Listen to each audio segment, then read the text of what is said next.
You know, there's something eerie about the dark. You're alone, you don't know what's coming, or if there's even anything out there in the first place. And yet, most of us still find ourselves afraid of nothing but a lack of light. My name's Hyko, and it's finally time to get spooky and consume an inconceivable amount of candy, all while pondering the question, is Call of Duty Zombies actually scary?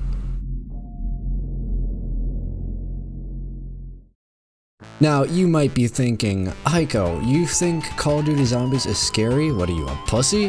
First of all, yes, but I want you to do a little experiment for me. Boot up World at War and load into any of the Zombies maps. Turn off all the lights in your room, shut the blinds, turn the in-game voices all the way down to 0, and just play as long as you can. Now, unless you're someone who religiously plays zombies and is completely desensitized to everything the game has to offer, there's a good chance you felt some sense of fear at some point, whether it be getting jump scared by a zombie you didn't hear coming, or just getting chills from the ominous ambient noises of the map during every round change. I find myself in this situation a lot while playing Call of Duty Zombies, especially World at War.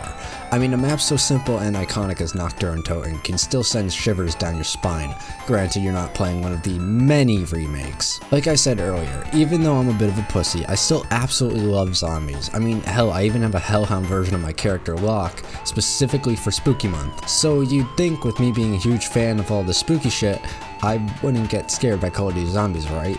Not really. Listen, when I say get scared, I'm not talking about shit your pants scared. More like an eerie, ominous, creepy feeling. Now, I know I've been talking endlessly about atmosphere for the past 2 videos, but I want to delve into what specifically gives these maps their spooky vibe.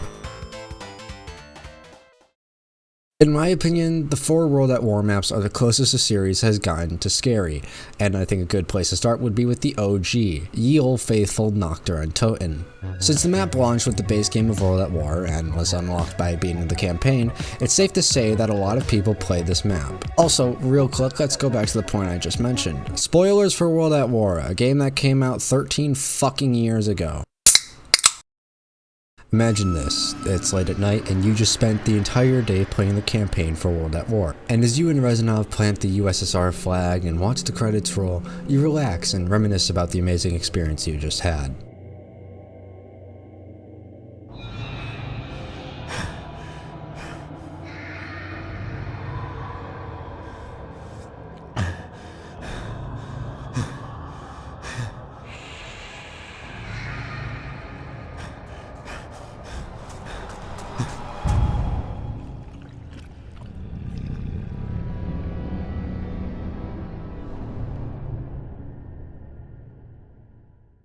This was most people's introduction to zombies. Simple, bare bones, just you and a few lullabies in a mystery box to go against whatever the hell is out there. The simplistic and dreary nature of Noct really shows the key elements that makes all these early maps scary and eerie. The drab and dull surroundings, run-down abandoned buildings, and outdated graphics all contribute to the feeling you get from playing zombies. But what really contributes to the feeling of fear isn't specifically from the map design, but more from the gameplay, and that's the feeling of being powerless. Now, in any good form of horror media, the protagonist has to be outnumbered or outweighed by the antagonist, and in my opinion, it's better when the protagonist is even given a fighting chance, but is still at odds with the antagonist. No matter who the protagonist is, the antagonist has to be scaled to be on a quote-unquote higher ground than the protagonist. If your protagonists are a team of rigorously trained private military contractors, well, then make your antagonist a bunch of reality-bending paranormal anomalies. Now, when we take this rolling over to Call of Duty Zombies, if your protagonists are a team of faceless US Marines,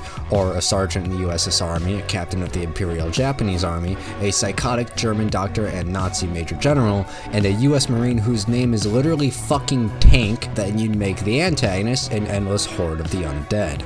The problem arises when the protagonist becomes more powerful than the antagonist, or when the antagonist completely overpowers the protagonist. I've noticed a trend that as the generations of zombies have gone on, they seem to get less and less creepy, except for these fuckers. And I think I've figured out why. See, what gave World at War Zombies its eeriness was its old drab rundown maps and its early 7th generation graphics. If we jump ahead to Black Ops 1, the graphics are a lot better and the maps aren't as creepy.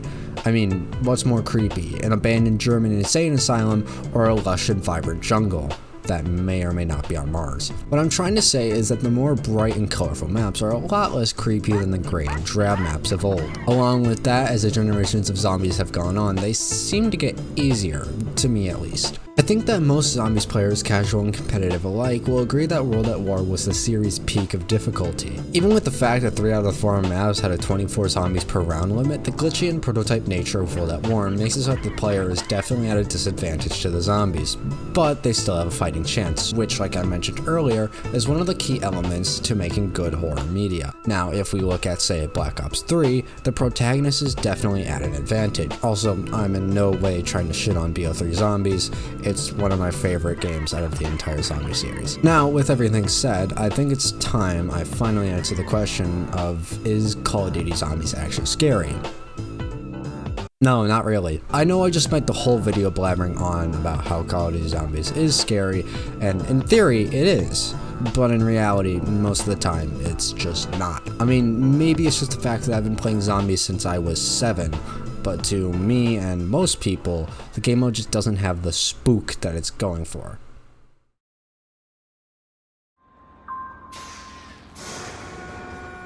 I take that back.